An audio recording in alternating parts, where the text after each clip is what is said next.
Welcome back. We are still in the series making a quilt from square one. We have already made our quilt top and we are now to the point of being ready to quilt it. So I've loaded it on my long arm here, and the first thing to do, a good practice to get into, is to go ahead and baste it down each side and across this top here, so that way it doesn't wiggle around on you when you are quilting it. So we've already loaded it, and now we're going to decide what we want to do on the top of it. You could hand do it and meander, do whatever you want to do. I do that a lot because I like that. To me, it's just relaxing. I have a good time doing it, and I don't have to think. So I like to do that. I kind of tend to zone out when I do that and just relax. So, but that's not what I'm going to do today. Today, I think I'm going to do a specific design, and I want to do some kind of circle or continuous design across the entire quilt. So we're going to get on this machine here and we're going to lay out a plan, and then we're going to start quilting it. So meet me back here in just a minute. Okay, we've got our quilt loaded. I'm floating the top, which means that it's not rolled on that second bar, it's just floating down below and laying in a hammock actually. So I'll show you that hammock.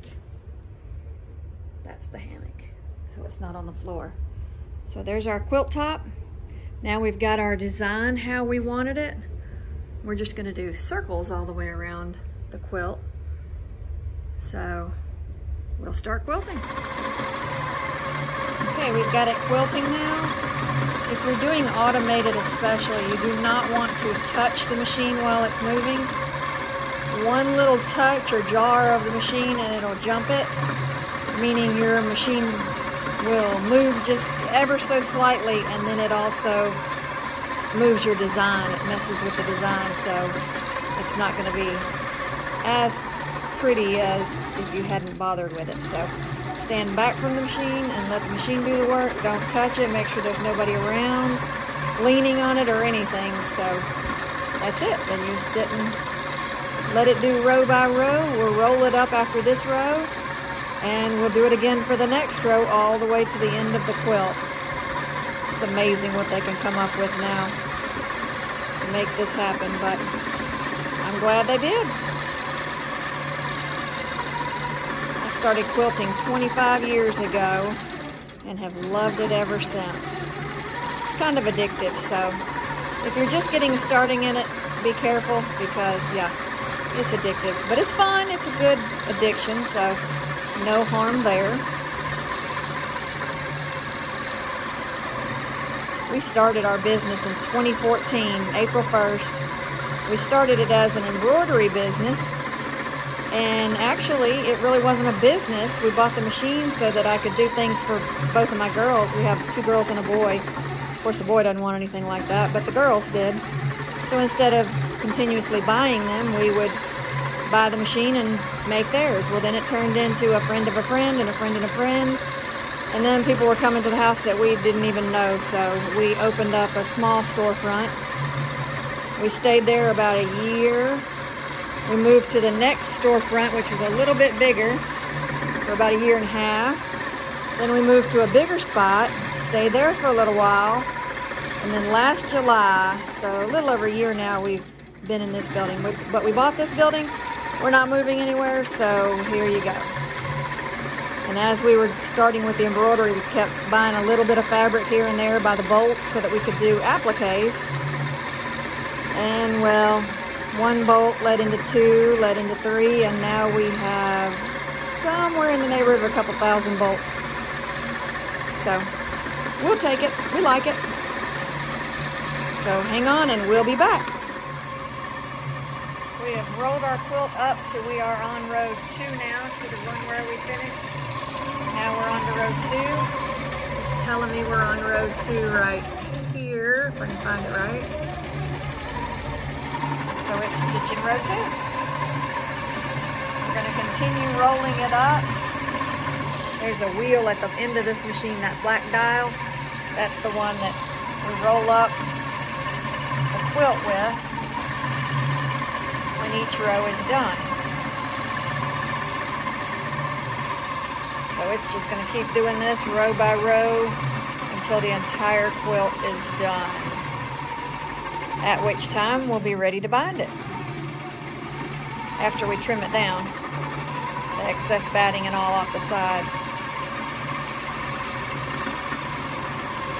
So we do this for a few more minutes, well, a little more than a few more minutes, but once that's done, we'll be ready for the next step. So stay tuned.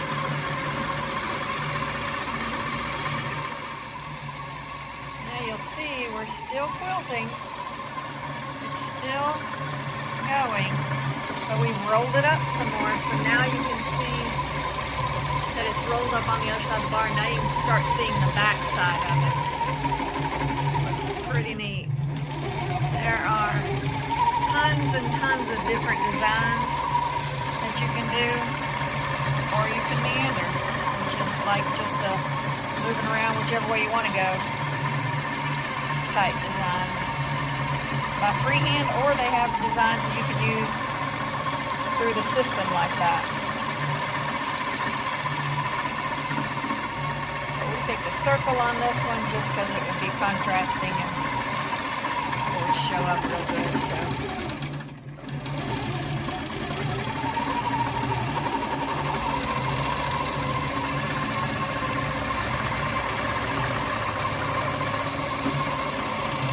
Remember, you don't want to touch it, bump it, or anything.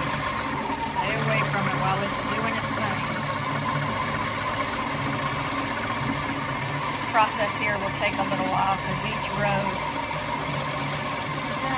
probably take about 10-15 minutes. So it'll take a while to finish it, but we'll get there. And again, you don't have to have a long arm to do this. You can do this on a regular sewing machine. I've never done that, but I know plenty of people that have. So before I got my long arms, I used to do it by hand. So it's a whole lot faster than by hand.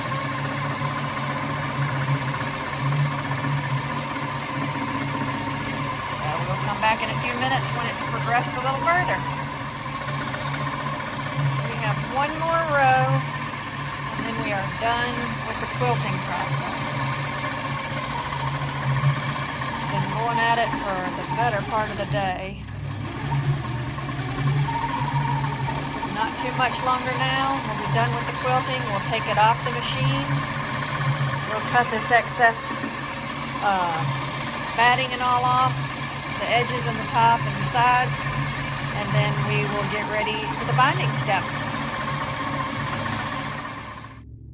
Okay, we've pulled the quilt off of the long arm, and now we are done with the quilting process. Looks pretty good if I say so myself. I want to show you what we do at the end so that there's no dead space here and a design stop here and no quilting. We kept it going, and we'll just cut this off here, around here, and then we'll make our binding. But look how good the back looks too. Let me get it to where you can see it. Looks pretty good, doesn't it? So that's the process of quilting. Next time we come back, we will be binding. So stay tuned for that. Make sure you like and subscribe to our channel. It helps us out a great deal. And I'm hoping you guys are learning some things too. Leave us some comments below. Let us know what else you want to see or what you thought of these videos, this video in particular, or any of the other ones. It doesn't matter. Just let us hear from you. Thanks again. We'll see you back here for the binding.